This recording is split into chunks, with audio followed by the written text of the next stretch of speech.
Hello food lovers, welcome to our channel. నేను మీ రాణి Eramsetti. Friends, ఈరోజు tea time snacks recipe చేసి చూపించబోతున్నానండి. చాలా చాలా కమ్మటి రెసిపీ.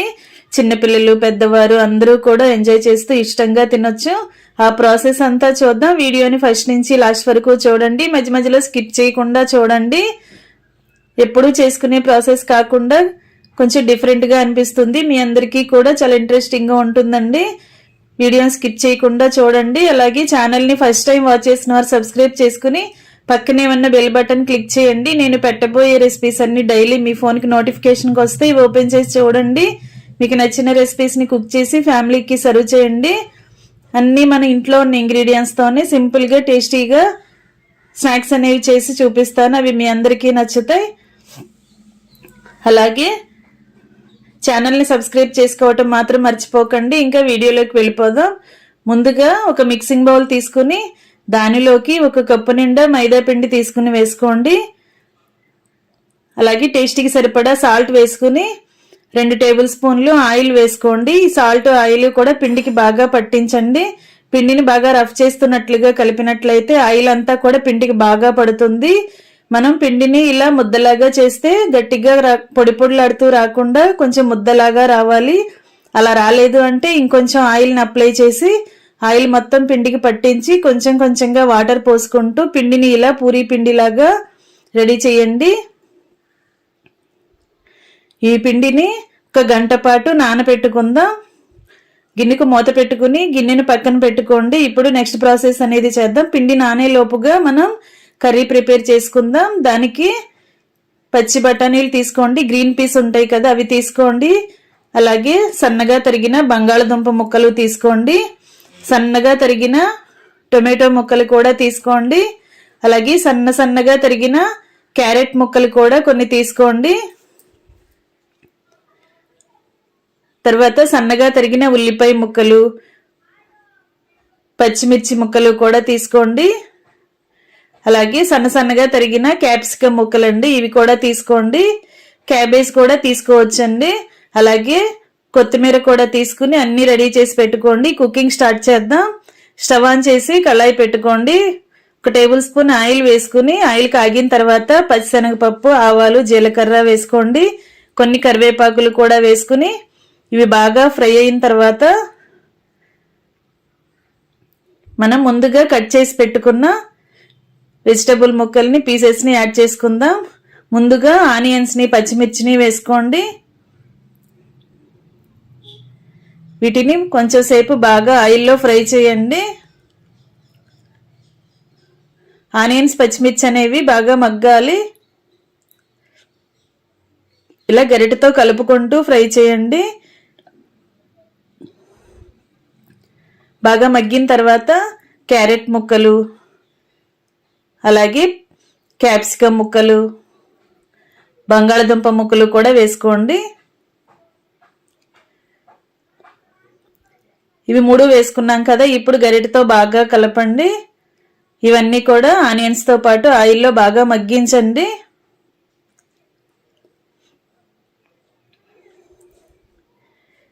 ఇప్పుడు 1 టీ స్పూన్ సాల్ట్ వేసుకున్నట్లయితే సాల్ట్ అంతా కూడా కర్రీలో కలిసి వెజిటబుల్స్ నుంచి ఆయిల్ అనేది, వాటర్ అనేది రిలీజ్ అవుతూ ఉంటుంది. చిటికెడు పసుపు కూడా వేసుకుని ముక్కలన్నీ బాగా మగ్గించండి. సాల్ట్ వేసిన తర్వాత ముక్కలు బాగా మగ్గుతాయి. ఇప్పుడు ముందుగా కడిగి పెట్టుకున్న గ్రీన్ పీస్ని అలా వేసుకోండి. ఇవన్నీ కూడా ఆయిల్లో బాగా కలిసేంత వరకు గరిటెతో కలుపుకుంటూ మగ్గించండి.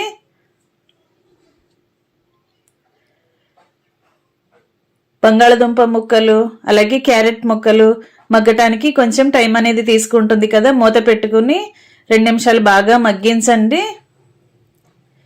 మధ్య మధ్యలో మూత తీసుకుని చూసుకుంటూ ముక్కల నుంచి వాటర్ అనేవి మొత్తం ఎగిరిపోయి ఆయిల్ రిలీజ్ అయ్యేంత వరకు మగ్గించండి. ఎప్పటికప్పుడు ఇలా కలుపుకుంటూ మగ్గిస్తే ముక్కలన్నీ ఈవెన్గా మగ్గుతాయి. ఇప్పుడు సన్నగా కట్ చేసి పెట్టుకున్న టొమాటో ముక్కలన్నీ కూడా అలా కళాయిలో ముక్కలతో పాటు యాడ్ చేసి అవి కూడా బాగా కలుపుకుంటూ ఉడికించండి.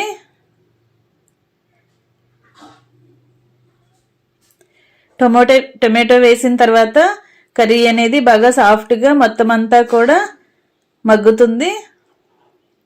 ఈ టొమాటోలు కూడా సాఫ్ట్గా అయ్యేంత వరకు బాగా మగ్గించండి. ఇప్పుడు 1 టేబుల్ స్పూన్ మిరియాల పొడి వేసుకుని 1/2 టేబుల్ స్పూన్ టొమాటో సాస్ వేసుకోండి. ఇవి రెండు కూడా ముక్కల్లో కలిసేంత వరకు బాగా కలుపుకుంటూ ఉడికించండి.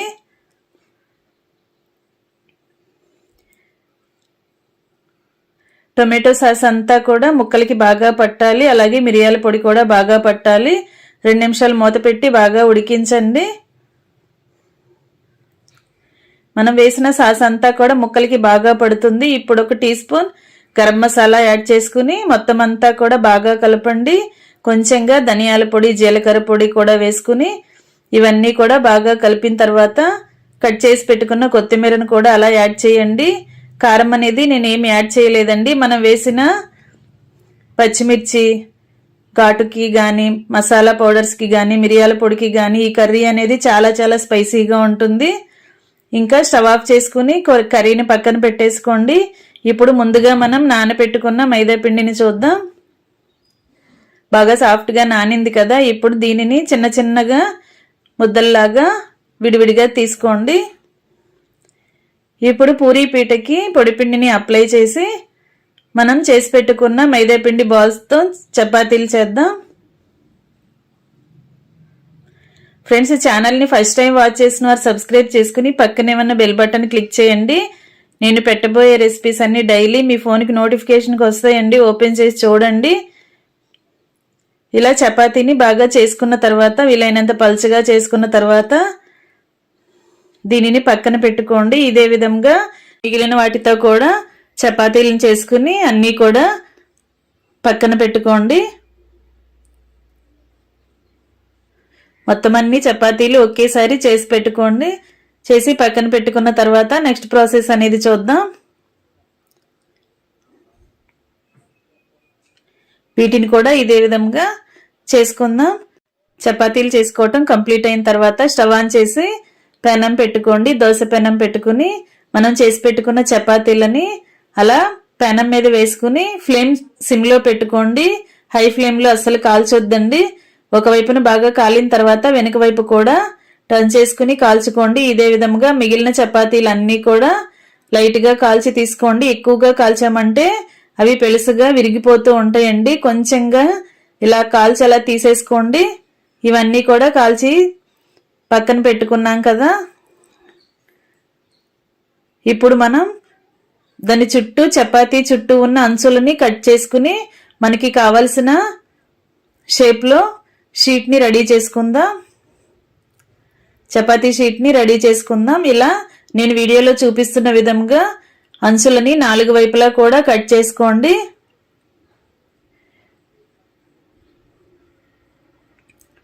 మనం కట్ చేసి పెట్టుకున్న మిగిలిన ముక్కల్ని పక్కన పెట్టుకోండి. తర్వాత వాటిని చూద్దాం.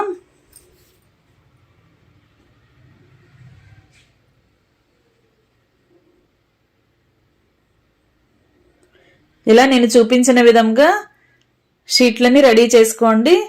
మనం ఎన్ని చపాతీలు చేసుకున్నా కూడా ఇదే విధంగా చేసి పెట్టుకోండి.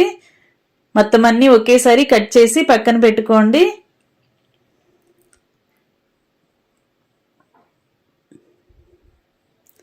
ఇప్పుడు ఒక్కొక్క షీట్ని తీసుకుని ప్రాసెస్ అనేది స్టార్ట్ చేద్దాం. ముందుగా ఒక గిన్నెలోకి 1 టేబుల్ స్పూన్ మైదా పిండి వేసుకుని కొంచెంగా వాటర్ పోసుకుని దీనిని లిక్విడ్ లాగా తయారు చేయండి. ఇలా మెత్తని పేస్ట్ లాగా చేయండి. చిక్కగా ఉండాలి. మరి ఎక్కువగా వాటర్ పోయకుండా ఇలా కొంచెంగా మాత్రమే పోసుకుని మైదా పిండి పేస్ట్ని రెడీ చేసి గిన్నె పక్కన పెట్టుకోండి. ఇప్పుడు మనం ముందుగా ఉడికించి పెట్టుకున్న కర్రీ ఉంది కదా, దానిని ఒక బౌల్లోకి తీసుకోండి. ఈ కర్రీ అంతా కూడా ఇలా గిన్నెలోకి తీసుకుని గిన్నె కూడా పక్కన పెట్టుకుందాం.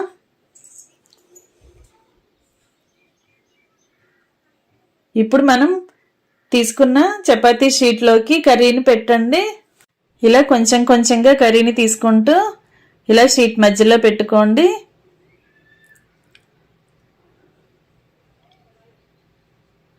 దీనిని మధ్యలో కరెక్ట్గా సెట్ చేసుకుందాం. ఇలా చపాతీకి కరెక్ట్గా మధ్యలోకి వచ్చినట్లయితే మనం నెక్స్ట్ ప్రాసెస్ అనేది ఈజీగా చేసుకోగలుగుతాం.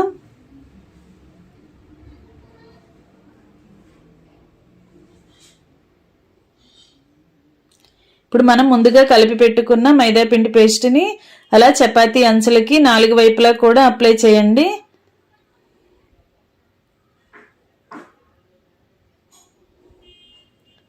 ఇలా కొంచెం కొంచెంగా స్పూన్తో తీసుకుంటూ ఇలా 4 మూలలకి 4 సైడ్స్కి అంటించి తర్వాత నెక్స్ట్ ప్రాసెస్ చేద్దాం.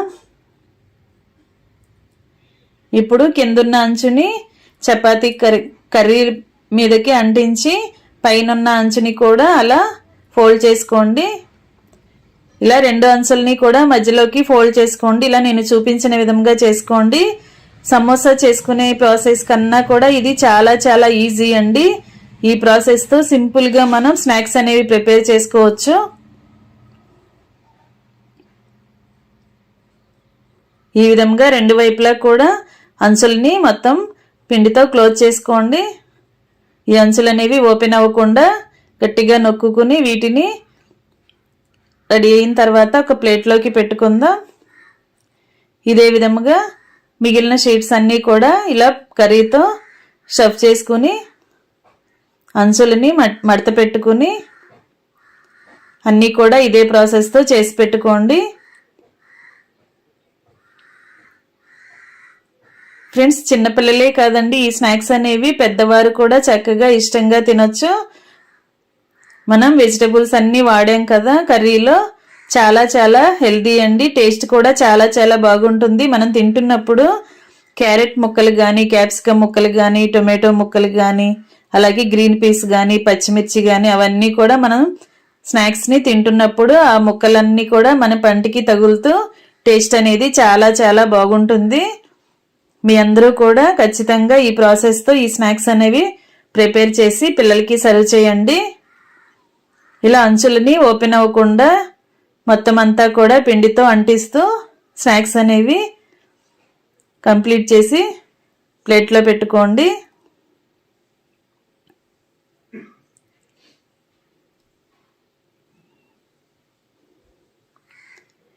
అంచులు అనేవి ఓపెన్ అవ్వకుండా పెట్టుకోవాలి.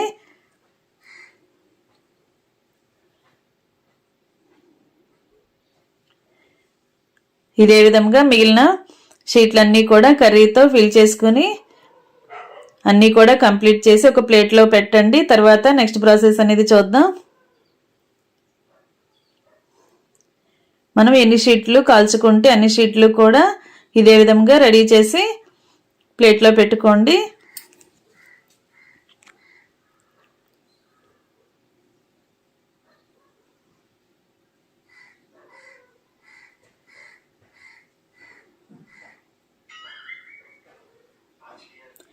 ఇప్పుడు స్టవ్ ఆన్ చేసి కళాయి పెట్టుకుని డీప్ ఫ్రైకి సరిపడా ఆయిల్ పోసుకుందాం. చేసి పెట్టుకున్న స్నాక్స్ అనేవి ఎక్కడైనా ఓపెన్ అయినట్లుంటే మరలా మైదా పిండితో అంటిస్తే చక్కగా అంటుకుపోతాయండి. డీప్ ఫ్రై చేస్తున్నప్పుడు కర్రీ అనేది బయటికి రాకుండా చక్కగా డీప్ ఫ్రై చేసుకోవచ్చు. ఎక్కడైనా ఓపెన్ అనేది ఉంటే లోపల ఉన్న కర్రీ అనేది ఆయిల్లోకి వచ్చేసి ఆయిల్ అంతా కూడా కలిసిపోతుంది. జాగ్రత్తగా ప్రిపేర్ చేసుకుని డీప్ ఫ్రై చేసుకోండి. ఒకవైపున ఫ్రై అయిన తర్వాత వెనక వైపు కూడా ఫ్రై చేసుకుని ఆయిల్ నుండి తీసేసుకోండి. ఇదే విధంగా మిగిలినవన్నీ కూడా డీప్ ఫ్రై చేసుకుని స్టవ్ ఆఫ్ చేసుకుందాం. ఇంకా రెడీ అయిపోయాయండి టీ టైమ్ స్నాక్స్ రెసిపీ. చాలా చాలా హెల్దీగా టేస్టీగా తినే రెసిపీ. పిల్లల నుంచి పెద్దవారి వరకు అందరూ ఇష్టంగా తినొచ్చు. ఈవినింగ్ స్నాక్స్ రెసిపీ పిల్లలు స్కూల్ నుంచి వచ్చేసరికి ఇలా చేసి పెట్టండి, చాలా ఇష్టంగా తింటారు. మనం చపాతీలను కట్ చేసిన తర్వాత చివరనున్న ముక్కలన్నీ కూడా ఇలా ఆయిల్లో డీప్ ఫ్రై చేసుకుని వాటిని కూడా పిల్లలకి సర్వ్ చేయొచ్చండి. చాలా క్రిస్పీగా కరకరలాడుతూ చాలా చాలా బాగుంటాయి. ఇవన్నీ కూడా ఒక బౌల్లోకి తీసుకుని చిటికెడు సాల్ట్, కారము ఇలా స్ప్రింకిల్ చేసుకోండి. ఇలా చల్లుకుని ఈ విధంగా పిల్లలకి సర్వ్ చేసామంటే చక్కగా స్పైసీగా ఇష్టంగా చాలా చాలా ఇష్టంగా తింటారు. వీడియో నచ్చినట్లయితే లైక్ చేయండి. మీ ఫ్రెండ్స్కి, ఫ్యామిలీ మెంబర్స్కి రెసిపీ షేర్ చేయండి. Thanks for watching. నేను మీ రాణి ఎర్రంశెట్టి.